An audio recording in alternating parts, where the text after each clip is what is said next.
UPPL আৰু BPF দল একেলগ হৈ ইলেকশ্যন খেলিলে বা তেওঁলোক একেলগে হ'লে মই ভাবো ই এটা পজিটিভ কথা, ই এটা ইতিবাচক দিশ আৰু বিজেপি দলে তাক আদৰণি জনাব। একে সময়তে একে দিনতে এবাৰতে গোটেইখিনি ঠিক ঠাক হৈ যাব সেইটো আপোনালোকে নাভাবিব। নিৰ্বাচন অনুষ্ঠিত হ'ব। এই উপনিৰ্বাচনত আমাৰ মিত্ৰজোঁটৰ হৈ UPPL দলে প্ৰতিদ্বন্দ্বিতা কৰিব। আজি আমি তিনিওটা দল ভাৰতীয় জনতা পাৰ্টি, UPPL আৰু অসম গণ পৰিষদৰ কৰ্মকৰ্তাসকল বহি নিৰ্বাচন সম্পৰ্কে কিছু আলোচনা কৰিলোঁ। আমি আশা কৰিছোঁ যে অক্টোবৰ মাহত বা নৱেম্বৰ মাহত এই নিৰ্বাচন অনুষ্ঠিত হ'ব। যেতিয়া ইলেকশ্যন কমিশ্যনে কৰে আমি যাতে সাজু হৈ থাকিব পাৰোঁ তাৰ বাবে মই আজি চিডলিলৈকে বা আমাৰ চিৰাং জিলালৈ আহিছিলোঁ। একেধৰণে বঙাইগাঁৱতো ইলেকশ্যন অনুষ্ঠিত হ'ব। আবেলি মই বঙাইগাঁৱতো আমাৰ কাৰ্যকৰ্তাসকলক সাক্ষাৎ কৰিম। বঙাইগাঁৱত আমি অসম গণ পৰিষদ দলক দিম। 2021ত যি ধৰণে আমি আসন বুজা পৰা কৰি লৈছিলোঁ তেনেকুৱা ধৰণে বিহালী, ধলাই আৰু চামুগুৰিত বিজেপি দলে খেলিব, বঙাইগাঁৱত AGP দলে খেলিব, চিডলিত UPPL দলে ইলেকশ্যন। চব মই ভাবোঁ যে লোকসভা নিৰ্বাচনৰ দৰে ইয়াতো তিনিকোণীয়া প্ৰতিদ্বন্দ্বিতা হ'ব। কিন্তু চিডলি এইটো নতুন চিডলি নহয়, পুৰণা চিডলি। আৰু আমাৰ ইয়াতে ৰাইজৰ সমৰ্থন আমাৰ প্ৰতি ভাল। যোৱা আমি গোটেইকেইটা ইলেকশ্যনতে আমি দেখি আহিছোঁ। আৰু কোকৰাঝাৰত এইবাৰ জয়ন্ত বসুমতাৰীৰ যিটো বিজয় আছিল সেইটো এটা ঐতিহাসিক বিজয় আছিলে। গতিকে মই ভাবোঁ যে আমাৰ মিত্ৰ গোষ্ঠী খুব ভাল কৰি এই নিৰ্বাচনটো জিকিব পাৰিব। ইলেকশ্যন হ'লে বিৰোধী পক্ষইতো কিছু ভোট পাবই, সেইটোতো আৰু আমি না কৰিব নোৱাৰোঁ যে বেলট খালি যাব বুলি। কিন্তু আমি খুব ভাল এটা বিজয় লাভ কৰিব পাৰিম বুলি আমি ভাবোঁ। বড়ো সাহিত্য সভা UPPL BPF একত্ৰিত হোৱাৰ যি আহ্বান জনাইছে, UPPL আৰু BPF দল একেলগ হৈ ইলেকশ্যন খেলিলে বা তেওঁলোক একেলগে হ'লে মই ভাবোঁ ই এটা পজিটিভ কথা, ই এটা ইতিবাচক দিশ আৰু বিজেপি দলে তাক আদৰণি জনাব। আৰু বিজেপি দলৰ এই ক্ষেত্ৰত যিটো ৰিয়েকশ্যন হ'ব এইটো পজিটিভ থাকিব, ইতিবাচক থাকিব। কিন্তু এই আলোচনাত বিজেপি কোনো মধ্যস্থতাৰ ভূমিকা নাই। কিন্তু দুইটা দল লগ লাগিলে বিজেপিয়ে ভাল পাব, কাৰণ আমি বড়ো জাতি জনগোষ্ঠীৰ মাজত একতা আৰু সমন্বয় বিচাৰোঁ। স্মাৰক পত্ৰ দিছে উচ্চতম ন্যায়ালয়ত ইয়াততো নিৰাপত্তা দিব। নিৰাপত্তাহীনতা ক'ত হৈছে? ইয়াততো কোনো ঘটনাই দেখা নাই। পুলিচ, চুৰি, ডকাইতি একো কেছে নাই দেখোন। সোণাপুৰৰ উচ্ছেদটোতো জনজাতি বেল্টৰ কথা, তাৰ লগততো নিৰাপত্তাৰ কোনো কথা হোৱা নাই। আমাৰতো নিৰাপত্তা দেখোন। ইয়াত আমাৰ আজিৰ পৰা 20 বছৰ আগতে আমচু ল'ৰাটো বজাৰতে নোলাইছিল। এতিয়াতো আমচু ল'ৰাই মুখ্যমন্ত্ৰীৰ প্ৰতিকৃতিও দাহ কৰি দিয়ে।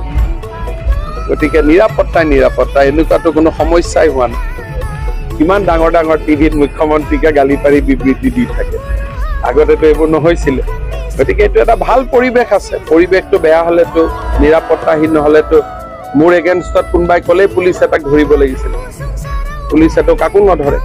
এটা প্ৰশ্ন দিব বিচাৰিছোঁ, বিজেপি অৰূপ কুমাৰ দেশ বুলি বিতৰ্ক, ৰাজনৈতিক কিবা ষড়যন্ত্ৰ থাকিব? অলপ অৰূপ কুমাৰ দেশ অলপ বিতৰ্কিতটো বেছি হৈ থাকে। মই হাক দিছোঁ যে বেছি মানে পাখি গজিব নালাগে, অলপমান ভাল কৰি থাকিব লাগে, ৰাইজৰ মৰম আদৰত থাকিব লাগে। কাৰণ ৰাজনীতি কৰা মানুহ যেতিয়া ৰাইজৰ পৰা আঁতৰি যায় তেতিয়া তাৰ ভেলু নোহোৱা হৈ যায়। সেইকাৰণে অৰূপ দেক মই গুৱাহাটীত মাতি আনি বুজাই দিছোঁ যে আগত যেনেকৈ ৰাইজে ভাল পাইছিল এতিয়াও যাতে ৰাইজে ভাল পাই থাকে। ব্লাড ডনেশ্যনৰ কাম কৰিব লাগে, গছ পুলি ৰুব লাগে, দুখীয়া মানুহক সেৱা কৰিব লাগে, বিতৰ্কৰ পৰা দূৰত থাকিব লাগে। কিছুমান বিতৰ্ক বনি যায়, কিন্তু ঘৰত সমষ্টিত লাগি থাকিলে বিতৰ্ক কৰিবও মানুহে সুযোগ নাপাব। চব যে বিতৰ্ক সঁচা তেনেকুৱা নহয়, কিন্তু নিজক বচাই চলিলে সকলোৰে কাৰণে ভাল। এমাহ লাগিব প্ৰক্ৰিয়াটো, কিন্তু CBI ডাইৰেক্টৰে খবৰ সদায় লৈ আছে তেওঁলোকৰ লগত আমাৰ পুলিচ। মই আহ্বান জনাওঁ যে দুয়োটা দলৰ যিসকল নেতাকৰ্মী আছে তেখেতসকলে আপাতত এইবিলাক নিজৰ মাজত বকাবকি কৰা, সমালোচনা প্ৰতি সমালোচনা কৰা, এইবিলাক আপাতত চিজ ফায়াৰত ৰাখি পেলাই কাম কৰাৰ দৰকাৰ নিশ্চয় আছে। আলোচনাৰ বাতাবৰণ আমি অলৰেডি তৈয়াৰ কৰিছোঁ, আৰু এই আলোচনাৰ যিটো মাহৰ বাতাবৰণ তৈয়াৰ কৰা সেইটো যাতে মানে বিঘ্নিত ইয়াত মানে ঘটি যাব যাতে নোৱাৰে, ইয়াৰ কাৰণে দুয়োটা দলৰ নেতা কৰ্মীসকলে সংযমেৰে কথাবিলাক ক'ব লাগিব। নিজৰ নিজৰ দলীয় কাম কাজ কৰিবলৈ যাওঁতে নিজৰ নিজৰ দলীয় নীতি কাম কাজৰ ওপৰত ৰাইজক সচেতন কৰিবৰ কাৰণে কথা কওক, কিন্তু দুয়োটা দলৰ মাজত আকৌ মানে মিলিব নোৱাৰা ধৰণৰ, একেলগে কাম কৰিব নোৱাৰা ধৰণৰ পৰিস্থিতি কোনো পক্ষৰ পৰা যাতে পুনৰ সৃষ্টি নাকত। CF আৰু UPPLৰ মাজত ইউনিফিকেশ্যনৰ কথা যিটো ওলাই আছে, এইটো একজাক্ট চেন্সত ইউনিফিকেশ্যন নহয়, একত্ৰীকৰণ নহয়, দল ভাঙা ভাঙি সেইটো বিষয় নহয়। BPF দল ভাঙি UPPLত চব চামিল হ'ব লাগে, UPPL দল ভাঙি দি BPFত চবে আহি পেলাই চামিল হ'ব লাগে, তেনেকুৱা ধৰণৰ নহয়। ইয়াত দল BPF দল হিচাপে দলে থাকিব, UPPL দল তেওঁলোকৰ আছে, UPPL দল হিচাপে থাকিব।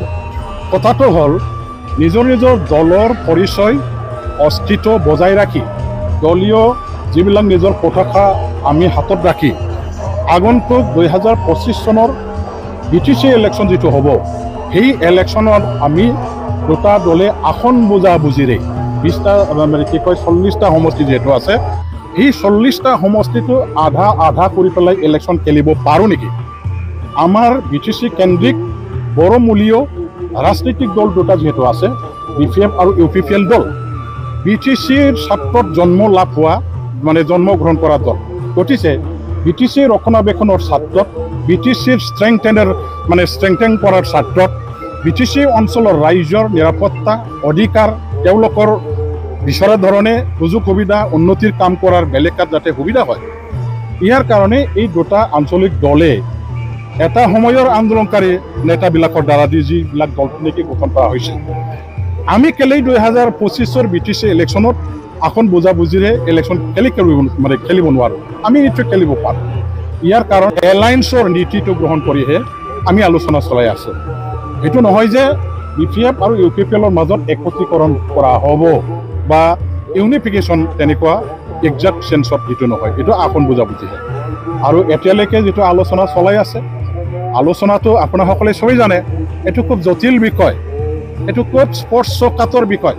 এদিনত এবাৰ আলোচনা কৰিয়ে কিবা এটা সমাধান ওলাব, এইটো আপোনালোকে কেতিয়াও নাভাবিব।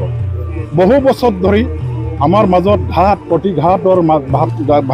প্ৰতিঘাতৰ মাজেৰে যিহেতু আমি আহিছোঁ, সমালোচনা বিভিন্ন ধৰণৰ আমি মানে দুই মেৰুত থাকি পেলাই দল চলাই অহা, গতিকে একে সময়তে একেদিনতে এবাৰতে গোটেইখিনি ঠিক ঠাক হৈ যাব সেইটো আপোনালোকে নাভাবিব। আমি খুব মানে সংযমেৰে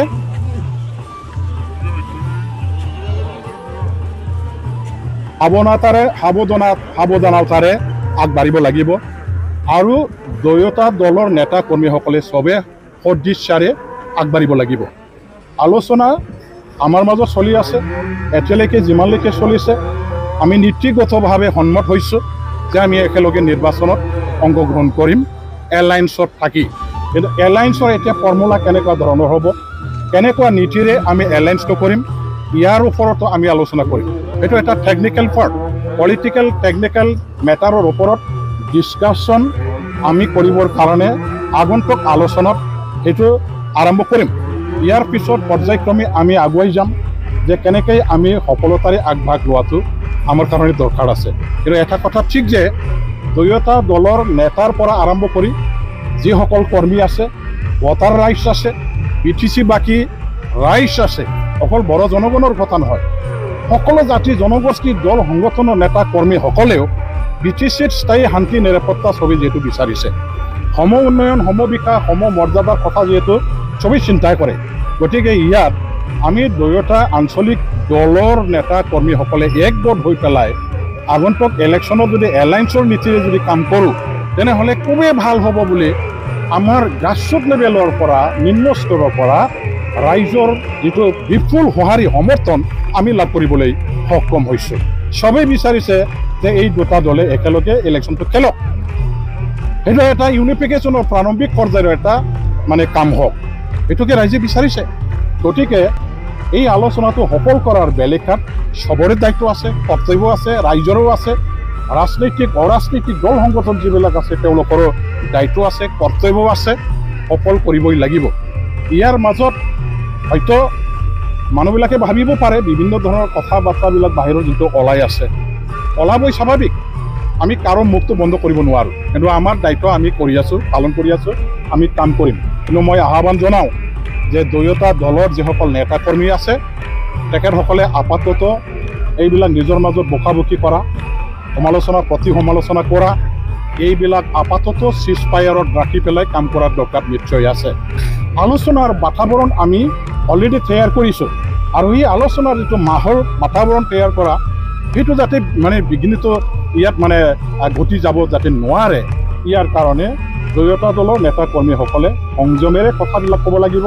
নিজৰ নিজৰ দলীয় কাম কাজ কৰিবলৈ যাওঁতে নিজৰ নিজৰ দলীয় নীতি কাম কাজৰ ওপৰত ৰাইজক সচেতন কৰিবৰ কাৰণে কথা কওক, কিন্তু দুয়োটা দলৰ মাজত আকৌ মানে মিলিব নোৱাৰা ধৰণৰ, একেলগে কাম কৰিব নোৱাৰা ধৰণৰ পৰিস্থিতি কোনো পক্ষৰ পৰা যাতে পুনৰ সৃষ্টি নকৰে, কৰাটো যাতে নহয়, বা এই ধৰণৰ মানে আমি অলৰেডি গঠন কৰা মাহলটো যাতে নষ্ট কৰি যাতে দিয়া নহয়, তাৰ প্ৰতি আমি সজাগ হৈ চবেই মানি চলিব লাগিব। মই চবকে আহ্বান জনাইছোঁ দুয়োটা দলৰ নেতা কৰ্মীসকললৈ, আলোচনা সৌহাৰ্দ্যপূৰ্ণ এটা আলোচনা যিহেতু হৈ আছে, যোগাত্মক হৈ আছে, আৰু চবৰে সহায় সহযোগিতা পালে এই আলোচনাটো নিশ্চয় মানে সন্তোষজনকভাৱে মীমাংসাত আহিব, বা একেলগে ইলেকশ্যনত অংশগ্ৰহণ কৰা যিটো নীতিৰে আগবাঢ়িছে সেইটো সফল হ'ব বুলি মোৰ এটা দৃঢ় বিশ্বাস।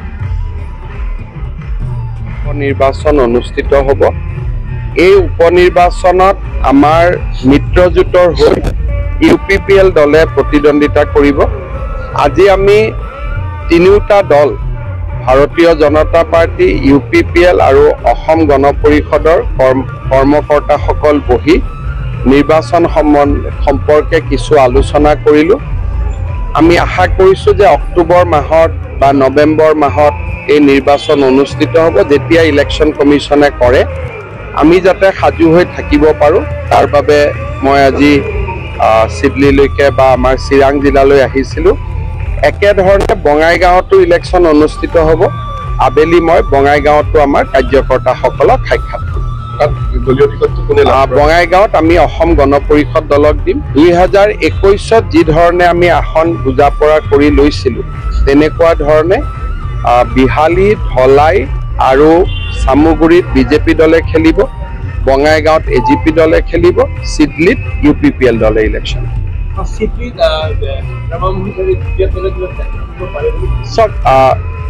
মই ভাবোঁ যে লোকসভা নিৰ্বাচনৰ দৰে ইয়াতো তিনিকোণীয়া প্ৰতিদ্বন্দ্বিতা হ'ব, কিন্তু চিডলি এইটো নতুন চিডলি নহয়, পুৰণা চিডলি। আৰু আমাৰ ইয়াতে ৰাইজৰ সমৰ্থন আমাৰ প্ৰতি ভাল, যোৱা আমি গোটেইকেইটা ইলেকশ্যনতে আমি দেখি আহিছোঁ। আৰু কোকৰাঝাৰত এইবাৰ জয়ন্ত বসুমতাৰীৰ যিটো বিজয় আছিল সেইটো এটা ঐতিহাসিক বিজয় আছিলে। গতিকে মই ভাবোঁ যে আমাৰ মিত্ৰ গোষ্ঠী ভাল কৰি এই নিৰ্বাচনটো জিকিব পাৰিব। ইলেকশ্যন হ'লে বিৰোধী পক্ষইতো কিছু ভোট পাবই, সেইটোতো আৰু আমি না কৰিব নোৱাৰোঁ যে বেলতটো খালি যাব বুলি, কিন্তু আমি খুব ভাল এটা বিজয় লাভ কৰিব পাৰিম বুলি আমি ভাবোঁ।